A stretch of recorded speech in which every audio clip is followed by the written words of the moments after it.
fashion. We present a traditional way creation inspired by one of the Philippines' most iconic epics, Ibong at Darna. These traditional wear not only revives a cultural treasure, but also redefines beauty through sustainability.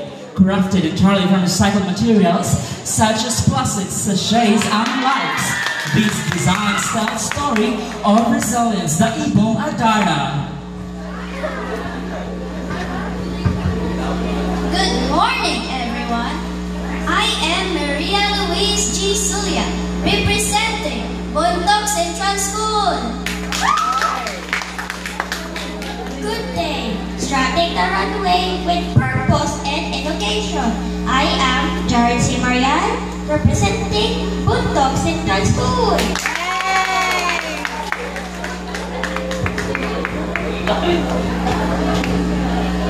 Buwan naman.